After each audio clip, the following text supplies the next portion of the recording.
एक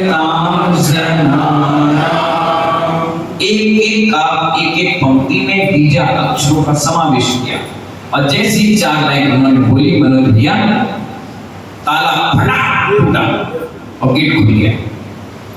दूसरा उन्होंने कहा यह संतुता, दूसरा ताला खुला, गेट खुल गया और एक एक गेट खुले, एक एक ताले टूटते चले गए और वो देवताओं के द्वारा उठ करके, अपने आप भी नहीं, देवताओं ने उन्हें उठाया और उठा करके बाहर 48 तालों के बाहर छोड़ दिया। सिपाही हतमत, अरे क्या हो गया? निकाले भी अभी राजा पकड़े और मारेगा, दंड देगा। उन्होंने उठाया और फिर दोबारा बंद कर दिया और ताले लगा दिए। फिर उन्होंने पढ़ना चालू किया,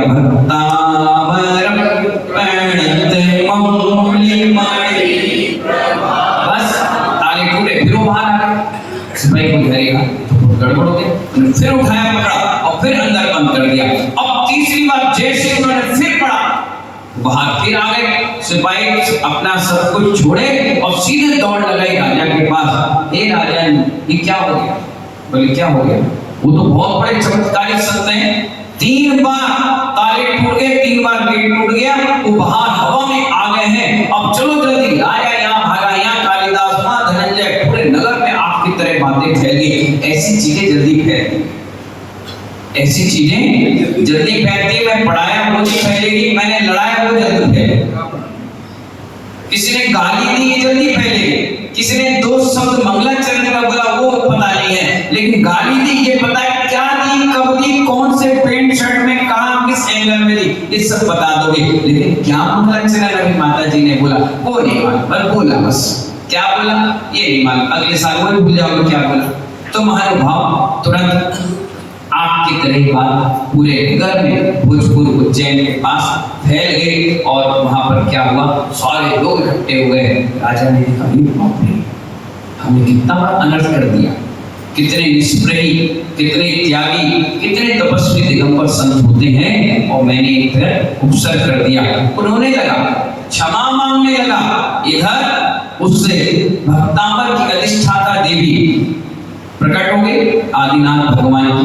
वो प्रकट होते ही जो कालिदास की सिद्धि थी उसकी चुटैया पड़े, दे धमाधम, दे धमाधम। स्वाभाविक है, जब पावरफुल व्यक्ति आता है तो चोर उछल के चुटकियों में भागते हैं और भागी उसको, भागे से जैन मुनि पर उससे करके छोड़ोगे। फिर कालिदास की छाती में चिपक गई, बहुत तेरे साथ क्या करना है? बोले क्षमा करो, आइंदा दोबारा जैन मुनि पर उपसर्ग करेगा? बोले नहीं, और क्षमा याचना के साथ हो गए। वो सारा चमत्कार धीरे से समाप्त हुआ। राजा भोज ने आदिनाथ भगवान का मंदिर बनाया और हर जगह भक्तांबर का पाठ कराया और जैन दर्शन का वो अनुयायी बन गया।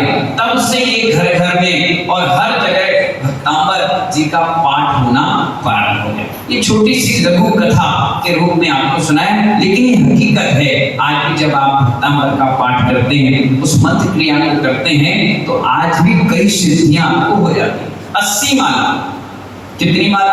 80 माला, ज्यादा माला नहीं, कितनी माला है? 80 माला आप उससे ले लो मंत्र और फेर लो, आपको सिद्धि। क्या काम है? 80 माला, उसकी टाइमिंग, उसकी विधि है, आप फेरो, आपको सिद्धि। लेकिन महानुभाव, बच्चा पैदा करना सरल है, संभालना मुश्किल। क्या काम है? बच्चा पैदा करना सरल है, मंत्र सिद्ध करना बिल्कुल सरल है, लेकिन मंत्र को अपने साथ व्यवस्थित तरीके से रखना, उसका रख रखाव करना, ये बड़ा टिपिकल काम है। एक बार मंत्र सिद्ध हो गया, फिर उसकी रोजमाला, चाहे तबीयत खराब हो, चाहे आंधी हो, तूफान हो, उपवास हो, कुछ भी हो, आपको फेरना ही फेरना पड़ेगा। चाहे आप भोजन ना करो, लेकिन मंत्र का भोजन तो जरूरी है। इसीलिए आप देखिए, एक बार एक सोनागिर में साधु थे, उन्होंने बहुत बड़ा मंत्र सिद्ध कर दिया था।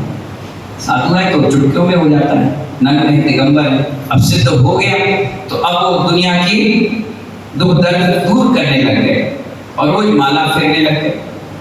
अब क्या हुआ कि बुढ़ापा तो बुढ़ापा है, 70, 72, 55, 60 उम्र जब आती है तो शरीर शिथिल पड़ जाता है। अब उतनी माला आप नहीं फेर पाते जितनी आप शुरू में फेरते थे। अब क्या हुआ, अब वो माला फेरना बंद हो गया, स्वास्थ्य खराब हो गया, तो उनको लगा क्या करें, कैसे करें। तो जैसे ही मंत्र फिरना बंद हुआ, उसकी जो सिद्धि थी वो अब उल्टा असर करने लगी। भाई ये सीधी बात है, नौकर रखा है तो तनख्वाह देना पड़ेगा। क्या काम है?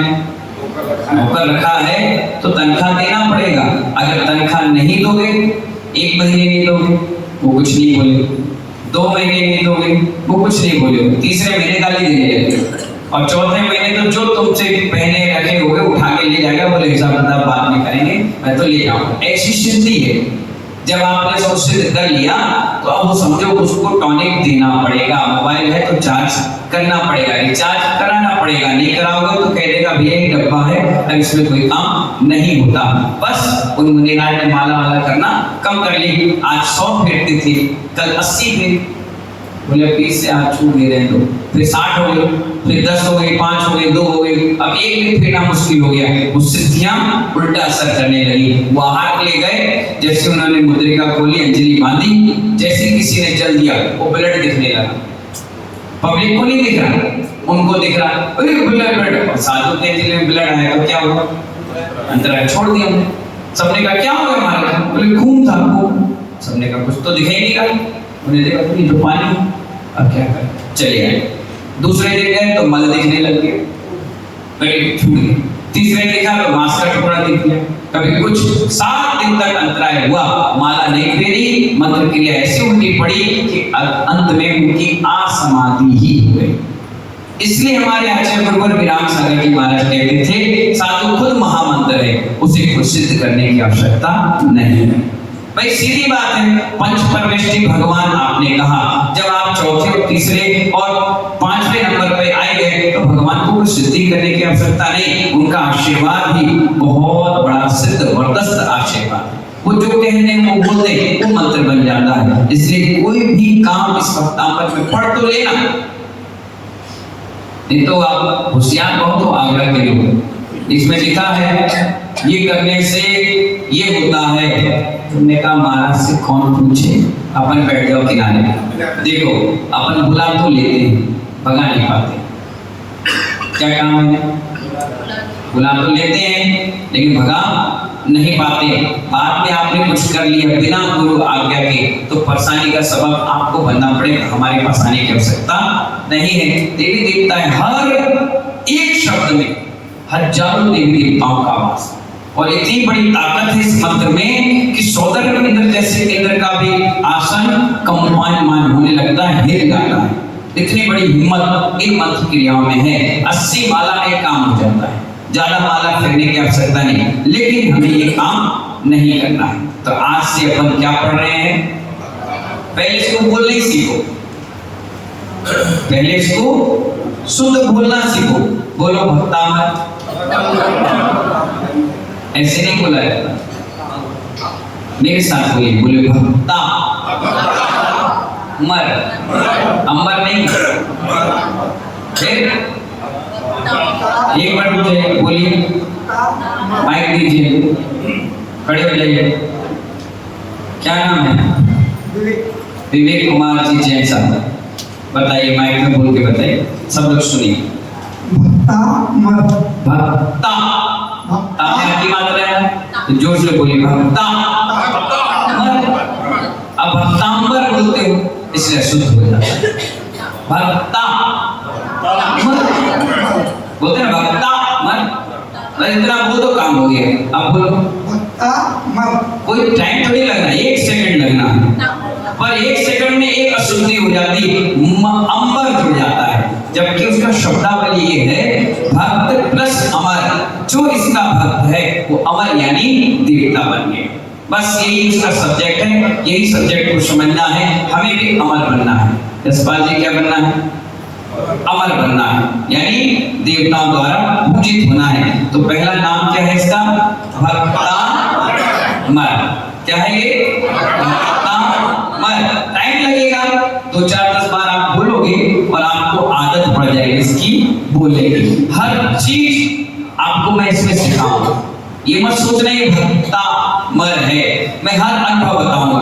कभी किसी की बात, कभी किसी की बात, कभी किसी की बात, बहुत सारी चीजें आपको सुनने को मिलेगी। नहीं समझ में आए तो फेसबुक है, यूट्यूब है, घर में जाकर फिर देख लेना। और समझ में नहीं आए तो दोपहर में आकर कागज लिख करके देना, महाराज जी आपने बताया मेरे समझ में नहीं आया, मैं पढ़ूंगा, बताने लायक होगा सबके सामने बता दूंगा, नहीं बताने लायक होगा मैं अकेले में तुम्हें शांति से बता दूंगा। कोई लेडीज अकेले नहीं आएगी, पहले रूल्स ध्यान रख लीजिए, कायदे पस्त कानून से मैं चलता हूँ, कोई लेडीज अकेले नहीं आएगी। देख लो 2 3 4 हो आ जाओ, बिल्कुल सुबह 5 बजे उठ करके आ गए, बिल्कुल नहीं चलेगा।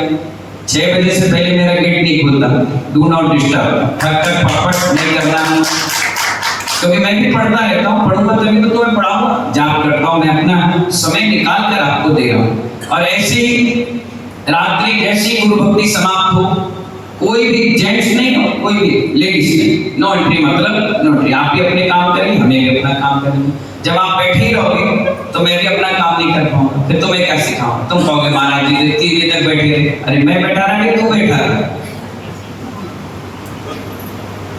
अब मैं जाप कर रहा हूं, महाराज जी कल का प्रोग्राम क्या है, अब मैं रात को बोलूं? अगर मैं बोलूं तो कहोगे रात के बोल रहे हो। अब मैं जाप कर रहा हूं, करूंगा, तुम जबरदस्ती पीछे पड़ो, ये अंतराय करना बिल्कुल नहीं पूछोगे। कुछ चीजें अंतराय हैं, ये हंसी खेल में हम बांधते, बाद में हमें परेशानी होती है, बिल्कुल नहीं।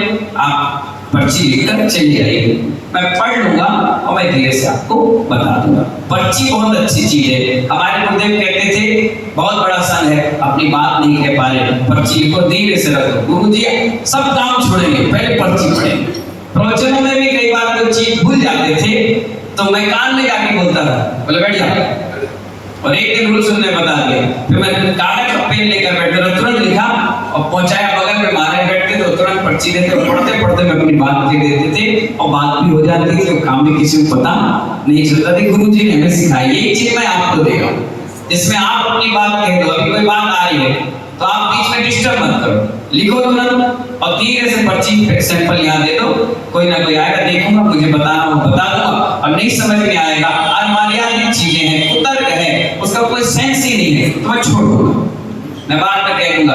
और नाम जरूर लिख कर देना, पता नहीं किसकी पर्ची, पता नहीं किसकी पर्ची, किसको बोल देंगे, तो इसीलिए ठीक है ना। तो ये भक्तामर स्तोत्र 6वीं और 7वीं शताब्दी में लिखा गया है, इसकी बहुत सारी विशेषताएं हैं, इसमें आगे पेज में आपकी दी गई है। आप जब बैठेंगे, ये लिया है 11 नंबर पेज पे, भक्तामर कैसे, कहां और क्यों रचा गया, पूरी डिटेल दी गई है। और इसको आप जब पढ़ेंगे तो पूरी चीज आपको समझ में, मैं बहुत शॉर्ट में बता दिया कि अपन समय 2 काल का बचा लें और अच्छे से पढ़ लेंगे। इसको आप घर में जाकर एक बार पढ़ लेना, 11 नंबर से 14 नंबर तक ये सारे बीजाक्षर दिए हैं। ओ पीली साड़ी वाली बहन जी इधर ध्यान दो, ये सारे बीजाक्षर दिए हैं 15 नंबर पेज में। ओम का मतलब क्या होता है, श्री का क्या होता है, ह्रीं का क्या होता है, श्री का क्या होता है। अब इसमें मंत्र बनाने की विधि है, क्या, जैसे आपको यश कीर्ति चाहिए तो इसमें यश कीर्ति का मंत्र होगा,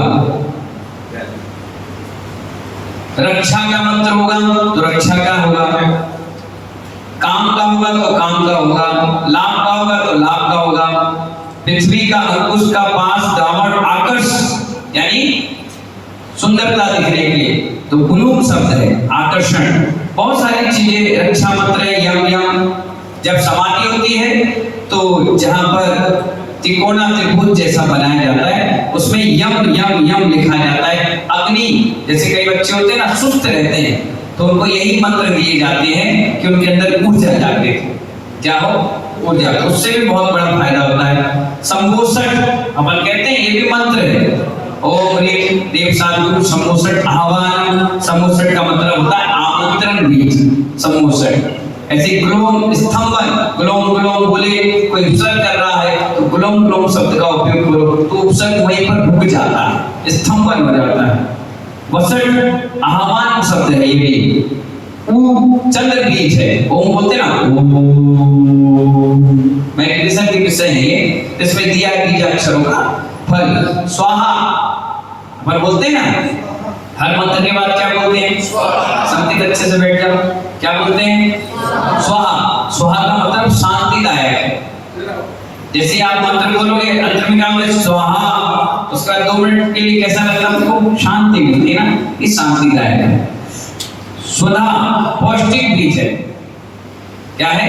ताकतवर। जो बच्चे कमजोर होते हैं उनको इसी मंत्रों से पढ़ाया जाता है तो उनका शरीर कैसा बनता है? मजबूत। कई लोग होते हैं ना, हड्डी टूट रही, रिएक्शन हो गया, कोई बीमारी पड़ गई, हल्के से ठंडे बाहर से आए, छींक आ गई, जुकाम हो गया, तो उनका शरीर पौष्टिक नहीं है, मजबूत नहीं है। तो ये सब चीजें क्लीन कुबेर बीज है। क्लीन शब्द अपन मंत्र अभी करेंगे ना कलश के सामने, ओम ब्लूम क्लीम ब्रूम, ये सब लिखा जाएगा तो वो कहता है लक्ष्मीदायक है।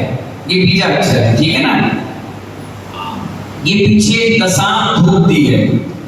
जब भी कभी मंदिर में धूप चढ़ाने का मन हो तो ये सब चीजों को मिलाकर आप धूप बनाएं, सुखाकर बनाएं, शोध करके बनाएं, 3 या 5 दिन 7 दिन की मर्यादा से बनाएं और छेपड़ करें। इसका अपने आप में अलग ही आनंद आएगा। आप जब मंदिर जाओगे तो उसकी खुशबू से समझ जाओगे कि हाँ, यहाँ पर धूप चढ़ी है और ये बहुत अच्छा है। कोरोना वायरस जैसे भी वायरस इससे ठीक हो जाते हैं। इसमें एक चीज और दी है, 17 नंबर भक्तांबर कब पढ़े। जैसे कई लोग भक्तांबर के व्रत उठाते हैं, भक्तांबर का पाठ करते हैं, व्यवस्थाएं करते हैं, तो इसमें सारी चीज दी गई है। कार्तिक में करोगे तो सोने का लाभ होगा, पौष में करोगे तो धन लाभ होगा, फागुन में करोगे धान यानी अनाज का लाभ होगा, श्रावण में करोगे तो हर प्रकार की पुण्यार्थ प्राप्ति हो जाती है। ये सब चीजें दी हैं।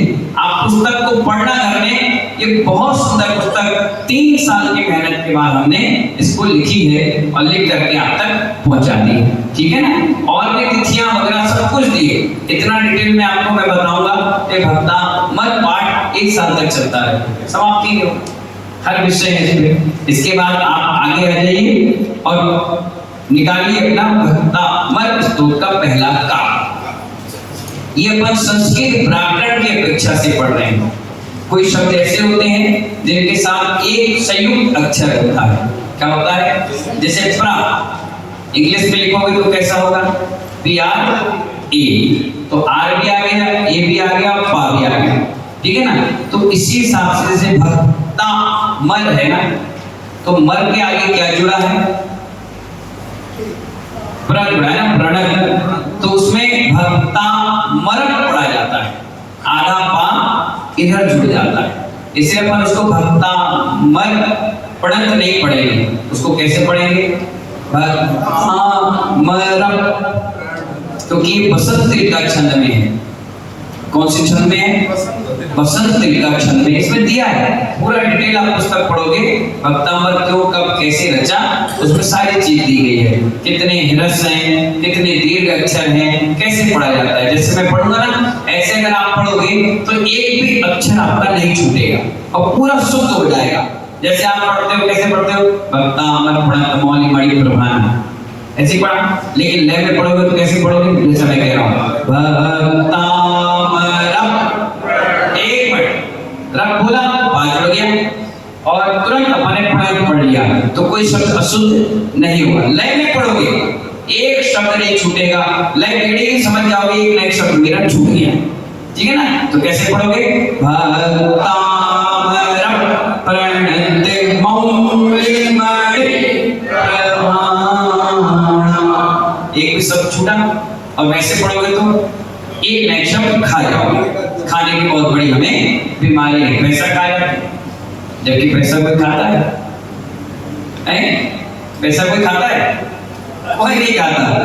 आदमी कर्ज ले लेता है, पैसा खा गया, मेरा पैसा खा गया। अरे वो रोटी सब्जी खाया भैया, पैसा कोई खाता है क्या?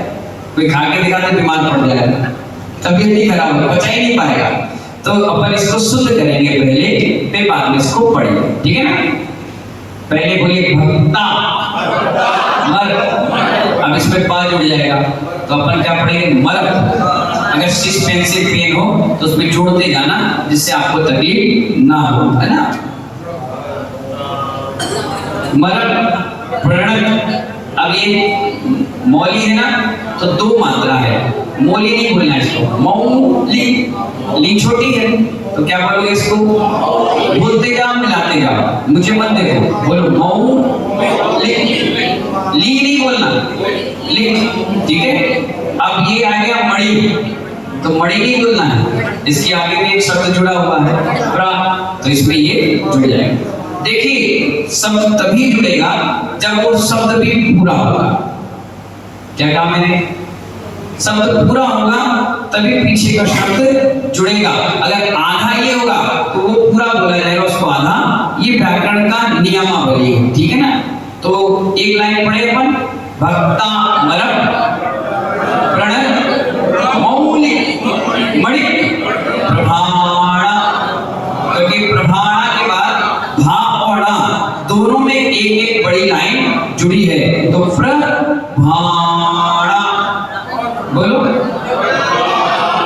बहुत बढ़िया, एक लाइन में पढ़ रहा हूं और आपको एक बार इसको दोहराना है, ठीक है ना। बोलिए, मैं बोलूंगा जब कोई नहीं बोलेगा, और जब कोई बोलेगा तो हम नहीं बोलेंगे, हम सुनेंगे, ठीक है। भक्तावर प्रणत मौली मणि प्रभाणा, बोलो।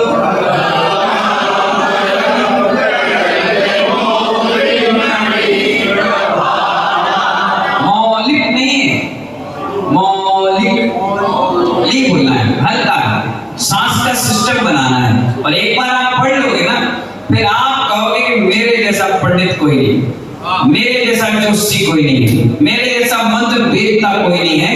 मैंने ये भक्तावर एक बार पढ़ा और पढ़ने के बाद मुझे इतना अच्छा लगा कि सारे पंडित विद्वान कहने लगे, वाह मजा आ गया महाराज जी, आपने बहुत बढ़िया पढ़ लिया। तो एक लाइन ही हो गया।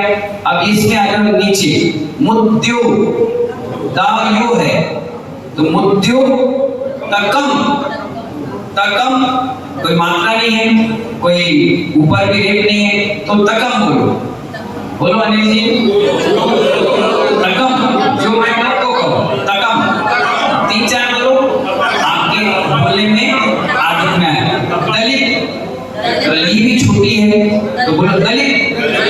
पा, ता में कोई मात्रा नहीं है, और मा में मात्रा है। तमो, वित्तानम, भी छोटा है और ता बड़ा है, तो कैसे बोलेगा? वी भी देखिए, वाह भी दो प्रकार का, वाह दो प्रकार का, एक वन का वाह और एक बकरी का वाह। दोनों को बोलोगे तो आपकी लिप्स अपने आप चेंज होंगे।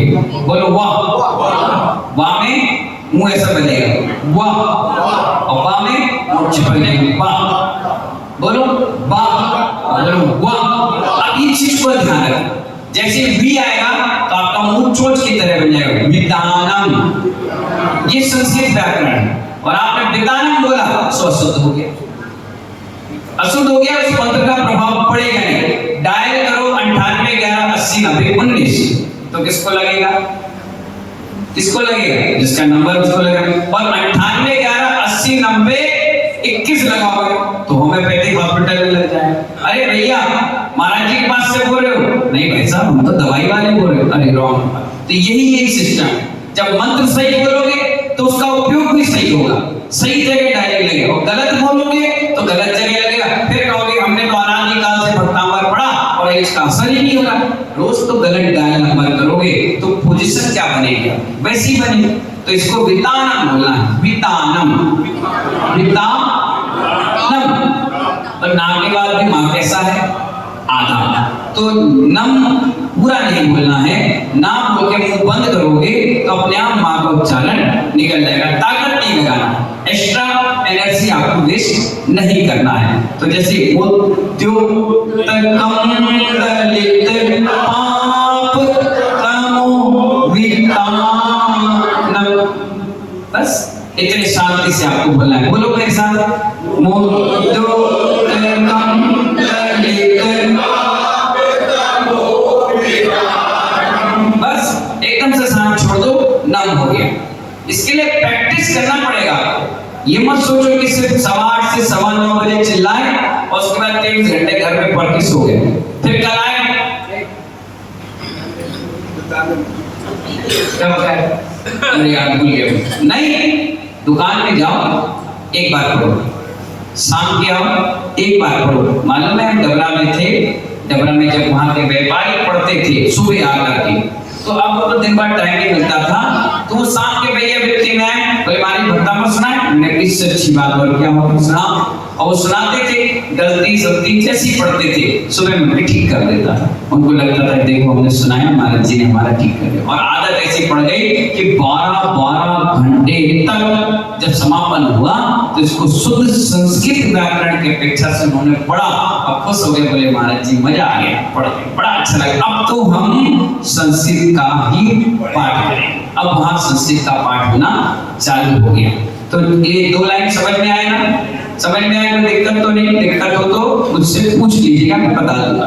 तीसरा है सम्यक, का छोटा है तो मुंह बंद करते ही कहा जाएगा सम्यक प्रणम्य।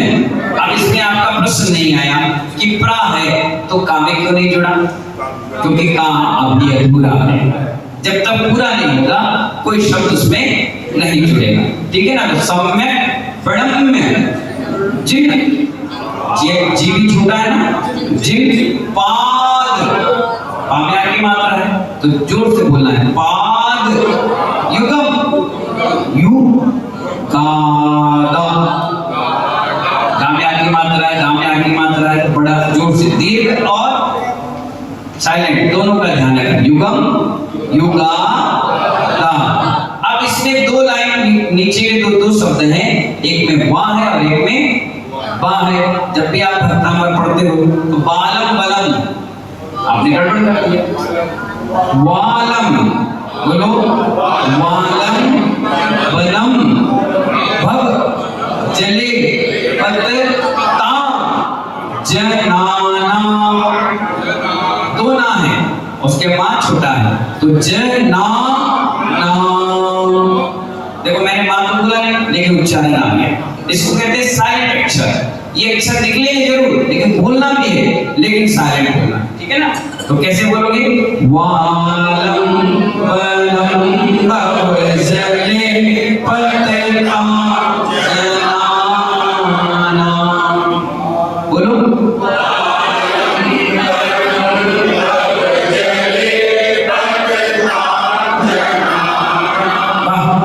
कितना अच्छा सीखा आपने। अब एक बात बताइए, इससे पहले आपने आज तक कभी ऐसा पढ़ा है कि इस प्रकार से हमको आगे पीछे शब्द करके व्यवस्था बनाकर हमको पढ़ना है? नहीं पढ़ा। यही चातुर्मास का फर्क है कि आप हमसे 2 रोटी जबरदस्ती खिलाते हो तो हम भी जबरदस्ती 4 लाइन पढ़ाएंगे। पढ़ना पड़ेगा, पढ़ना पड़ेगा, तब तो साधुता जीवन हमारा चलेगा। आपका आचार्य विद्यानंद जी महाराज कहते थे साधु के हाथ से शास्त्र और सैनिक के हाथ से शब्द छूट गया तो समझो वही मर गया, खत्म काम। इसलिए साधु को ज्ञान अर्जन में लगाया जाना चाहिए। अब देखिए मैं 1 लाइन बोलूंगा, आपको पुस्तक में मिलाकर उसको दोहराना है, ठीक है? पुस्तक ना हो तो यहाँ से ले लीजिए। भक्ता, अरे भैया पहले मुझे बोलने, पहले हमारी एंट्री हो जाए तो फिर दूसरे की एंट्री कराएं। पहले सुनिए, मिलाइए, मैं कहाँ रुक रहा हूँ, कहाँ सांस ले रहा हूँ, कहाँ बोल रहा हूँ, फिर आप बोलिए, ठीक है? भक्ता मर प्रणत मौली मणि प्रभाणा,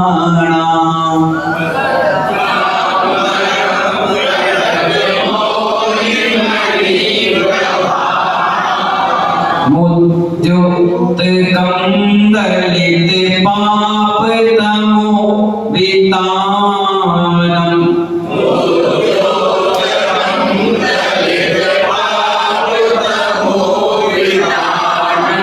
सम्यक प्रणम्य जिन पाद युगम युगादा,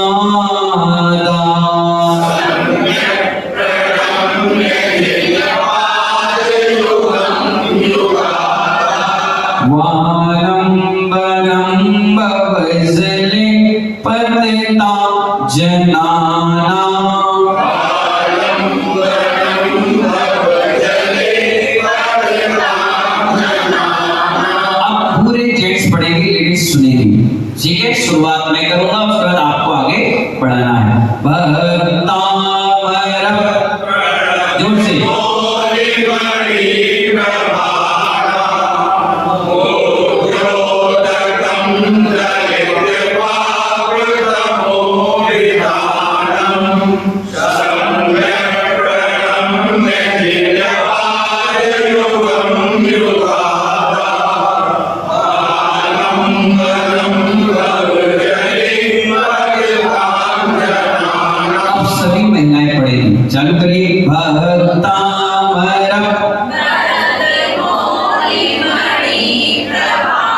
जोर से।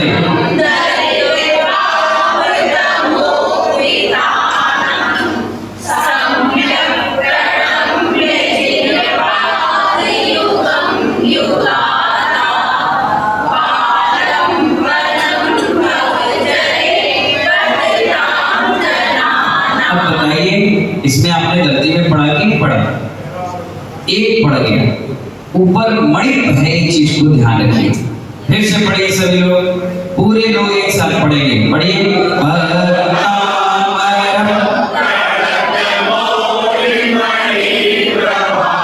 फिर से इस लाइन को पढ़िए, मणि बोलना है, ध्यान रखिए।